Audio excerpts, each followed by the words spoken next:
पंढरपुर, वो पवित्र नगरी जहां चंद्रभागा नदी के किनारे भगवान विट्ठल और माता रुक्मणी अपने भक्तों के हृदय में सदा विराजमान रहते हैं। इस नगरी की गलियां भक्ति की सुगंध से सराबोर हैं। सूर्योदय के साथ ही मंदिर के घंटों की मधुर ध्वनि हवा में गूंजने लगती है और वैष्णव भक्तों के भजनों का स्वर चंद्रभागा की लहरों के साथ मिलकर एक स्वर्गीय संगीत रचता है। मंदिर के प्रांगण में बिखरी रेत पर भक्तों के चरण चिन्ह और उनके प्रेम अश्रु इस भूमि को और भी पवित्र बनाते हैं। यहाँ हर कोने में विट्ठल विट्ठल का जाप गूंजता है और हर हृदय में भगवान की भक्ति का दीप प्रज्वलित रहता है। पंढरपुर की सुबह एक अनोखा दृश्य प्रस्तुत करती है। सूर्य की पहली किरण जब चंद्रभागा के जल को स्पर्श करती है तो वो जल सोने सा चमकने लगता है। भक्त नदी में स्नान करते हैं, फिर तुलसी और फूलों की माला लेकर मंदिर की ओर प्रस्थान करते हैं। मंदिर का गर्भगृह, जहां भगवान विट्ठल अपनी कमर पर हाथ रखे मुस्कुराते हुए खड़े हैं, भक्तों के लिए एक तीर्थ है।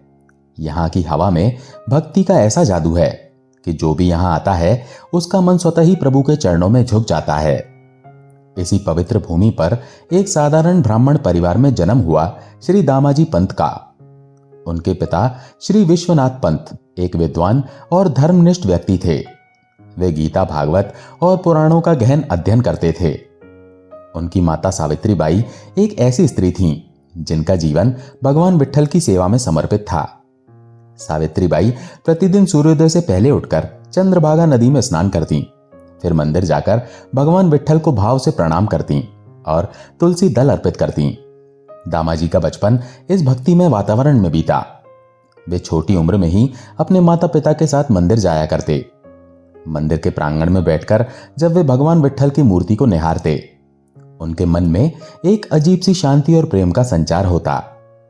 उनकी माता उन्हें संत नामदेव, संत तुकाराम और संत एकनाथ की कथाएं सुनाया करती।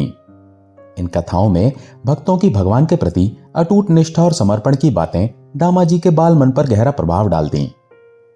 एक बार जब दामाजी केवल 7 वर्ष के थे, वे अपनी माता के साथ मंदिर गए।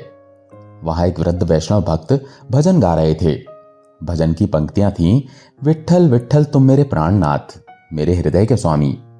दामाजी ने उस भजन को इतने ध्यान से सुना कि उनकी आंखें सजल हो गईं। उन्होंने अपनी माता से पूछा, माँ, क्या मैं भी कभी ऐसा भक्त बन पाऊंगा जो अपने प्रभु के लिए सब कुछ समर्पित कर दे? सावित्री बाई ने मुस्कुराते हुए उनके सिर पर हाथ फेरा और कहा, बेटा, यदि तुम्हारा हृदय निर्मल रहे और तुम भगवान की भक्ति में लीन रहो तो वे स्वयं तुम्हारा मार्गदर्शन करेंगे। दामाजी का स्वभाव बड़ा ही सरल और सहज था। गांव के अन्य बच्चे उनके साथ खेलते और वे सभी के साथ प्रेम और सौहार्द से व्यवहार करते। यदि कोई बच्चा भूखा होता तो दामाजी अपनी रोटी उसे दे देते। उनकी इस उदारता को देखकर गांव वाले कहते, यह बच्चा बड़ा होकर अवश्य ही कुछ महान कार्य करेगा। एक बार गांव में एक गरीब परिवार को भोजन की आवश्यकता थी। दामाजी ने अपनी माता से अनुरोध किया और अपने घर से कुछ अनाज और सब्जियां उस परिवार को दे दी। उनकी माता ने यह देखकर कहा, दामाजी, तुम्हारा हृदय सोने सा है, भगवान तुम पर सदा कृपा करें। एक बार जब संत तुकाराम का एक भक्त गांव में आया, दामाजी ने उससे भक्ति और सेवा के बारे में कई प्रश्न पूछे। भक्त ने कहा, दामाजी, भक्ति का अर्थ है हर कार्य अपने प्रभु को समर्पित करना। यदि तुम हर कार्य भगवान के लिए करोगे तो तुम्हारा जीवन धन्य हो जाएगा। इस बात ने दामाजी के मन पर गहरा प्रभाव डाला। युवावस्था में दामाजी का विवाह सुमित्रा नामक एक कन्या से हुआ। सुमित्रा एक ऐसी स्त्री थी जिनका हृदय भक्ति और करुणा से परिपूर्ण था। वे दामाजी की तरह ही भगवान विट्ठल की भक्त थीं। उनका स्वभाव इतना सरल था कि वे कभी किसी से शिकायत नहीं करती थीं। दामाजी उन्हें प्रेम से देवी कहकर बुलाते और सुमित्रा इस संबोधन पर मुस्कुरा देती। दोनों का जीवन भक्ति और सेवा के सूत्र में बंधा था। प्रतिदिन सूर्योदय से पहले सुमित्रा और दामाजी चंद्रभागा नदी में स्नान करने जाते, फिर मंदिर में भगवान विट्ठल को प्रणाम करते। सायंकाल में वे गीता का पाठ करते और भजनों में लीन हो जाते। सुमित्रा का भक्ति भाव दामाजी के लिए एक प्रेरणा था। एक बार जब सुमित्रा मंदिर में भजन गा रही थी, उनकी मधुर आवाज सुनकर दामाजी मंत्रमुग्ध हो गए। उन्होंने कहा, देवी, तुम्हारी आवाज में भगवान विट्ठल का वास है। सुमित्रा ने जवाब दिया, स्वामी, ये केवल मेरे प्रभु की कृपा है। दोनों का जीवन एक दूसरे के प्रति प्रेम और भगवान के प्रति भक्ति से परिपूर्ण था। दामाजी की विद्वता, निष्ठा और प्रजा के प्रति उनके प्रेम की ख्याति दूर दूर तक फैलने लगी। उस समय के बादशाह ने उनकी योग्यता को देखकर उन्हें सोलापुर के समीप एक तहसील का सूबेदार नियुक्त किया। आज की भाषा में कहें तो वे एक जिले के प्रशासक थे। इस पद पर रहते हुए दामाजी ने अपनी प्रजा की सेवा को अपना परम कर्तव्य माना। वे हर गांव में जाकर लोगों की समस्याएं सुनते, उनके दुख दर्द को समझते और यथासंभव उनकी सहायता करते। प्रजा के बीच दामाजी का नाम एक रक्षक के रूप में लिया जाता था। लोग कहते, दामाजी पंत केवल सूबेदार नहीं, हमारे लिए एक पिता की तरह हैं। उनकी निष्पक्षता और करुणा ने उन्हें सभी के हृदय में स्थान दिलाया। एक बार जब एक गांव में आग लग गई और कई परिवार बेघर हो गए, दामाजी ने अपनी तहसील के संसाधनों से उनकी सहायता की। उन्होंने कहा, मेरी प्रजा मेरा परिवार है, उनके दुख में मैं भी दुखी हूं। कालांतर में पंढरपुर और उसके आसपास के क्षेत्र में एक भयंकर अकाल ने दस्तक दी। आकाश में बादल गायब हो गए और धरती की गोद सूखने लगी। खेतों में फसलें मुरझा गईं और नदियों का जल स्तर घटने लगा। गांव में अन्न की कमी होने लगी और लोग भूखमरी का शिकार होने लगे। बच्चे भूख से तड़पते, बूढ़े कराहते और जवान निराशा में डूबे रहते। हर सुबह जब दामाजी अपने घर से बाहर निकलते, उनके सामने एक करुण दृश्य उपस्थित होता। गलियों में शव यात्राएं निकल रही थी। लोग रोते बिलखते उनके पास आते और कहते, सूबेदार जी, हमारे पास खाने को एक दाना भी नहीं है, हमारे बच्चे भूख से मर रहे हैं। कोई पूछता, यह शव यात्रा किसकी है, तो जवाब मिलता, भूखमरी ने प्राण ले लिए। एक दिन दामाजी गांव का दौरा कर रहे थे। एक वृद्ध महिला उनके पास आई। उसकी आंखें आंसुओं से भरी थीं। उसने कहा, सूबेदार जी, मेरा पोता 3 दिन से भूखा है, मेरे पास उसे देने के लिए कुछ भी नहीं है। दामाजी की आंखें सजल हो गईं। उन्होंने उस महिला को अपने घर से कुछ अन्न लाकर दिया और कहा, माता, चिंता मत करो, भगवान विट्ठल सबकी रक्षा करेंगे। दामाजी का हृदय पिघल जाता।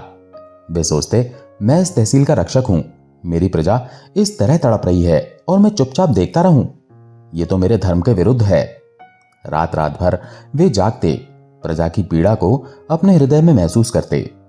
उनकी आंखों के सामने हर पल वो दृश्य घूमता जब बच्चे भूख से बिलख रहे थे और माता पिता असहाय होकर रो रहे थे। दामाजी ने निर्णय लिया कि वे अपनी सामर्थ्य के अनुसार प्रजा की सहायता करेंगे। उन्होंने अपने घर की सामग्रियों को बेचना शुरू किया। पहले कुछ तांबे पीतल के बर्तन, फिर कुछ कपड़े और फिर धीरे धीरे अपनी पत्नी सुमित्रा के आभूषण तक बेच दिए। जो धन मिलता उससे वे अन्न खरीदते और गांव गांव में बांटते। गांव वाले आश्चर्यचकित थे। वे कहते, सूबेदार जी, आप अपने लिए कुछ नहीं रखते, आपके घर में अब क्या बचा है? दामाजी मुस्कुराकर जवाब देते, मेरे पास भगवान विट्ठल का आशीर्वाद है, मेरी प्रजा का सुख ही मेरा सबसे बड़ा धन है। सुमित्रा भी अपने पति के इस कार्य में उनका पूरा साथ देती। एक दिन जब दामाजी ने उनके आखिरी गहने बेचने की बात कही तो सुमित्रा ने कहा, स्वामी, ये गहने तो मिट्टी के समान है, यदि इनसे किसी का जीवन बचता है तो ये मेरा सौभाग्य है। दामाजी ने उनकी ओर देखा और कहा, देवी, तुम मेरी सच्ची अर्धांगिनी हो, तुम्हारे बिना यह कार्य संभव नहीं होता। लेकिन अकाल का प्रकोप इतना भयंकर था कि दामाजी के पास जल्दी बेचने के लिए कुछ भी नहीं बचा। उनका घर खाली हो गया। अब उनके सामने एक बड़ा प्रश्न था, अब क्या करें? एक घर की सामग्री से कितनों का भला हो सकता था? पूरे क्षेत्र में भुखमरी फैली थी और अकाल का अंत दिखाई नहीं दे रहा था। एक रात दामाजी अपनी पत्नी सुमित्रा के पास बैठे थे। उनके मन में एक विचार आया जो उनके जीवन को बदल देने वाला था। उन्होंने गहरी सांस ली और कहा, देवी, मेरे मन में एक योजना है। ये योजना लोगों की भुखमरी को दूर कर सकती है, उनके प्राण बचा सकती है, लेकिन इस योजना का परिणाम यह हो सकता है कि मेरे प्राण चले जाएं। सुमित्रा घबरा गईं। स्वामी, आप ऐसी बात क्यों कर रहे हैं? ऐसा क्या विचार है जो आपके प्राण ले लेगा? दामाजी ने शांत स्वर में कहा, देवी, बादशाह के अन्न कोष की चाबी मेरे पास है। उस अन्न कोष में इतना अन्न है कि अगले 2-3 महीनों तक, जब तक वर्षा का समय नहीं आता, हमारी प्रजा को भुखमरी से बचाया जा सकता है। मैं उस अन्न कोष को खोल दूंगा और लोगों में अन्न बांट दूंगा। सुमित्रा की आंखें सजल हो गईं। उन्होंने कांपते स्वर में कहा, परंतु स्वामी, यदि बादशाह को पता चला तो वे आपको सूली पर चढ़ा देंगे। हो सकता है मुझे भी दंडित किया जाए। दामाजी ने उनकी ओर देखा और कहा, देवी, यदि मेरे एक के प्राण जाने से लाखों प्राण बच जाएं, तो ये बलिदान मैं सहर्ष स्वीकार करूंगा। और यदि तुम्हारे प्राण भी जाएं, तो भी ये बलिदान व्यर्थ नहीं होगा। भगवान विट्ठल हमारी रक्षा करेंगे। सुमित्रा ने कुछ पल सोचा। उनकी आंखों में आंसू थे, पर हृदय में दृढ़ता थी। उन्होंने कहा, स्वामी, यदि ये आपका निर्णय है तो मुझे स्वीकार है। आप जो ठीक समझें वो करें, मैं आपके साथ हूं। दामाजी ने उसी रात अपने विश्वस्त सेवकों को बुलाया। उन्होंने कहा, भाइयों, बादशाह के अन्न कोष की चाबी मेरे पास है। इस अन्न कोष में इतना अन्न है कि हमारी प्रजा को भुखमरी से बचाया जा सकता है। तुम लोग रात के अंधेरे में गांव गांव जाओ और ये अन्न बांट दो। किसी को भूखा न रहने दो। सेवकों ने दामाजी की आज्ञा का पालन किया। रात के सन्नाटे में चुपके चुपके अन्न की बोरियां गांवों में पहुंचने लगीं। लोग आश्चर्यचकित थे। वे पूछते, यह अन्न कहां से आया? कोई जवाब नहीं देता, पर सभी के मन में दामाजी पंत के प्रति कृतज्ञता का भाव जाग उठा। 1 महीने तक यह कार्य चलता रहा। अन्न कोष में इतना अन्न था कि वो खत्म होने का नाम ही नहीं ले रहा था। लोग रोटी सब्जी बनाने लगे। भुखमरी के कारण होने वाली मृत्यु रुक गई। गांवों में फिर से जीवन की चहल पहल लौट आई। बच्चे हंसने लगे, बूढ़े प्रार्थना करने लगे और हर घर में भगवान विट्ठल का नाम गूंजने लगा। गांव की एक वृद्ध महिला, जिसे दामाजी ने पहले अन्न दिया था, उसने अपने पोते के साथ मंदिर जाकर भगवान विट्ठल को प्रणाम किया। उसने कहा, हे विट्ठल, ये अन्न हमें किसने दिया ये तो नहीं पता, पर मैं जानती हूं कि ये आपकी ही कृपा है। लेकिन यह सुख ज्यादा दिन नहीं रहा। बादशाह को एक खबर मिली कि दामाजी पंत ने बिना उनकी आज्ञा के अन्न कोष खोल दिया। बादशाह क्रोधित हो उठे। उन्होंने तुरंत आज्ञा दी, दामाजी को बंदी बनाओ और सूली पर चढ़ाओ। इस दुस्साहस की सजा उन्हें मिलनी चाहिए। सैनिक दामाजी के घर पहुंचे। दामाजी ने अपनी पत्नी सुमित्रा की ओर देखा और मुस्कुराते हुए कहा, देवी, समय आ गया है, मुझे अब जाना होगा। तुम भगवान विट्ठल की भक्ति में लीन रहना और मेरा स्मरण करना। सुमित्रा की आंखों से आंसुओं की धारा बह रही थी, पर उन्होंने हिम्मत दिखाई और कहा, स्वामी, आपने जो किया वो धर्म था।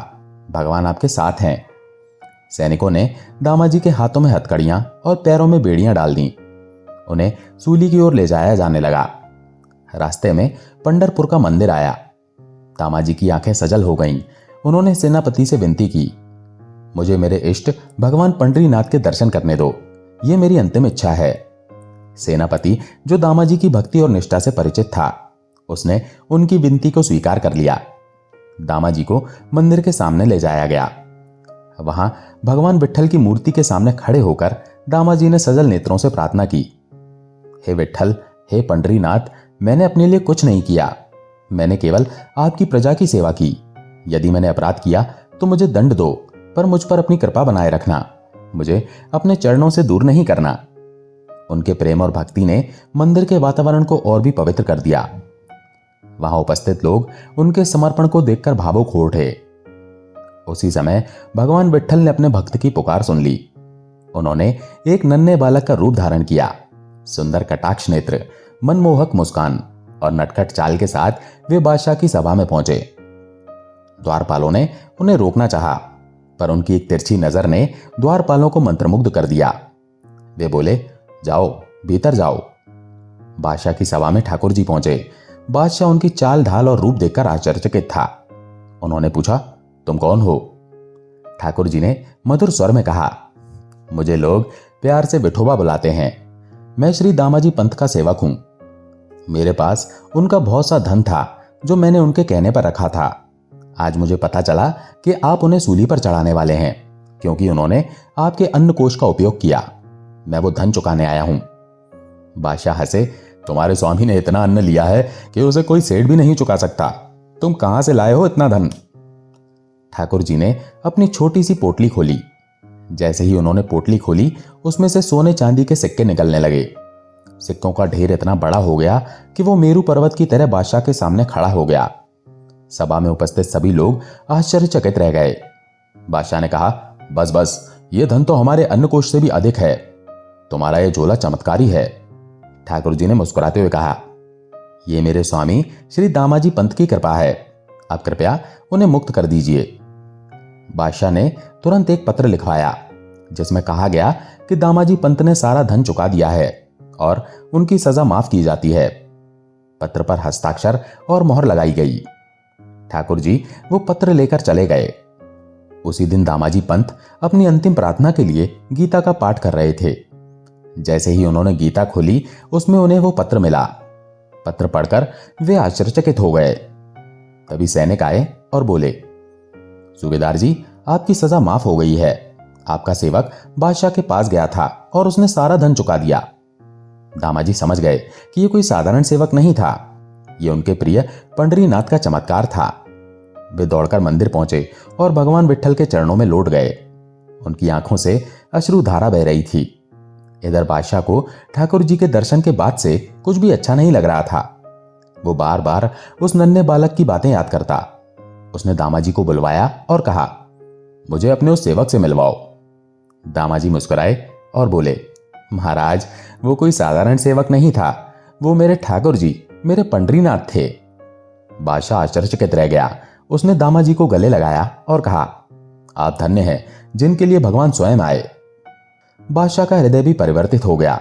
उसने दामाजी से क्षमा मांगी और कहा, आपके जैसे भक्त और सेवक इस धरती पर विरले ही होते हैं। दामाजी पंत की यह कथा हमें सिखाती है कि सच्ची भक्ति और निस्वार्थ सेवा ही जीवन का सच्चा उद्देश्य है। दामाजी ने अपने प्राणों की परवाह न करते हुए अपनी प्रजा के लिए सब कुछ त्याग दिया। उनकी निस्वार्थता और भक्ति देखकर स्वयं भगवान विट्ठल उनके लिए प्रकट हुए। आज के युग में जब स्वार्थ और चतुराई ने मानव हृदय को जकड़ लिया है, दामाजी पंत की यह कहानी हमें प्रेरणा देती है कि हमें सरलता, सहजता और निर्मलता को अपनाना चाहिए। भगवान की भक्ति और प्रजा की सेवा ही वो मार्ग है जो हमें सच्चा सुख और मुक्ति प्रदान करता है। दामाजी पंत की ये गाथा पंढरपुर की गलियों में आज भी गूंजती है।